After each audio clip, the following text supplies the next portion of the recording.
Assalamualaikum warahmatullahi wabarakatuh. Selamat pagi, selamat siang, selamat sore, selamat malam Bapak Ibu guru, khususnya yang mau ikut seleksi guru P3K tahun 2022. Nah, di sini ada peraturan menteri yang terbaru, peraturan menteri Pendayagunaan Aparatur Negara dan Reformasi Birokrasi Republik Indonesia nomor 20 tahun 2022. Di sini beritanya di dalam peraturan menteri ini ada pelamar prioritas yang nantinya tanpa tes. Kemudian juga Bapak Ibu harus hati-hati karena ada yang terancam gugur. Begitu, mari kita simak isi dari permen PAN ini ya, nomor 20 tahun 2022. Permen PAN ini ditetapkan tanggal 20 Mei 2022. Ada dalam bab 2 kategori dan persyaratan pelamar pasal 4. Pelamar yang dapat melamar sebagai P3K jabatan fungsional guru pada instansi daerah tahun 2022 terdiri atas kategori ada dua ya, yaitu yang pertama pelamar prioritas dan pelamar umum. Apa yang dimaksudkan dengan pelamar prioritas? Ini ada di pasal 5. Pelamar prioritas sebagaimana dimaksud dalam pasal 4 sebelum ini ya.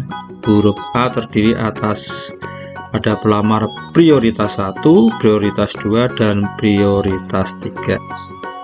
Nah, siapa saja yang termasuk dalam pelamar prioritas 1 yang dimaksud dalam ayat 1 ini tadi ya?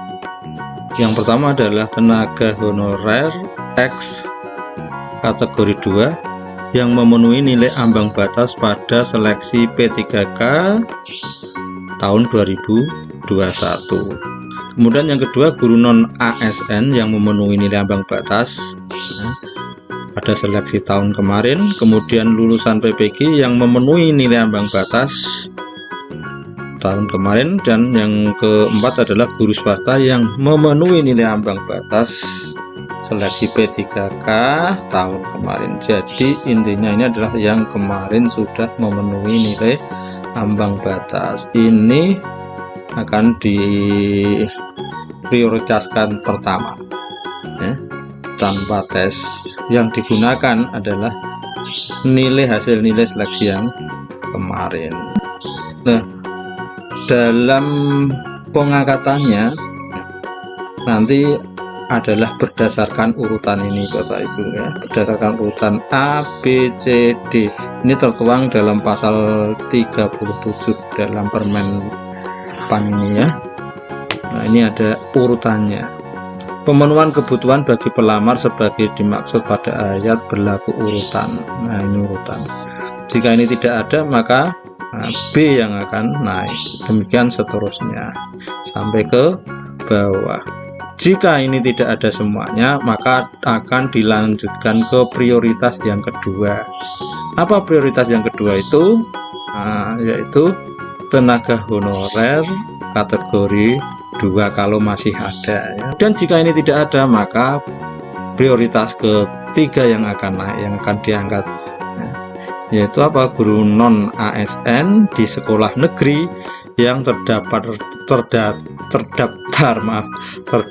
di Dapodik dan memiliki masa kerja paling rendah 3 tahun. Jadi walaupun ini tidak ikut tes ya, belum ikut tes yang kemarin maksudnya, tapi kalau sudah masuk Dapodik selama 3 tahun dan merupakan guru honorer di guru non ASN di sekolah negeri, akan masuk prioritas ketiga ini tanpa tes juga.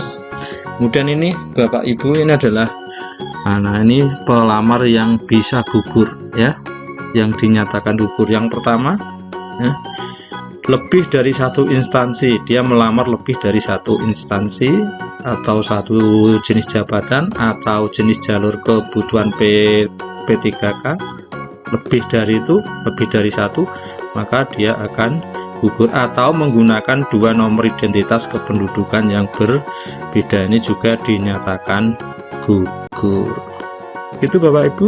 Nah, kemudian pasal 32 seleksi kompetensi bagi pelamar prioritas 1 menggunakan hasil seleksi yang ini. Nah, ini yang menyatakan tidak perlu tes lagi ya. Terus kita lanjutkan.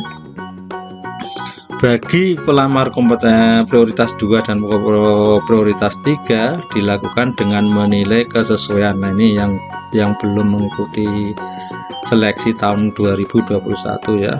Maka yang dilakukan adalah ini menilai kesesuaian seleksinya, seleksi kompetensinya, menilai kesesuaian kualifikasi akademik, kompetensi, kinerja, dan pemeriksaan latar belakang, background check. Nah, ini nanti sistemnya bagaimana, silahkan ditunggu. Kita lanjutkan.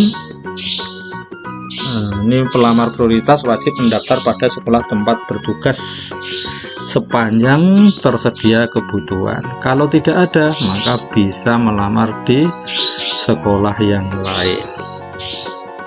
Kemudian yang untuk seleksi umum, nah ini yang bisa membedakan tadi dengan peserta atau pelamar prioritas. Nah, ini menggunakan sistem seleksi menggunakan sistem kartu NP. Nah, inilah yang memperjelas bagi pelamar prioritas tadi dengan pelamar umum ya.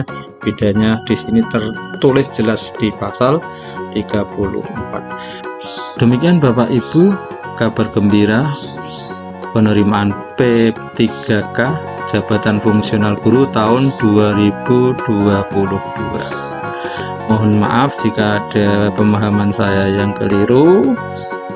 Sampai jumpa lagi. Jangan lupa subscribe ya. Matur nuwun. Assalamualaikum warahmatullahi wabarakatuh.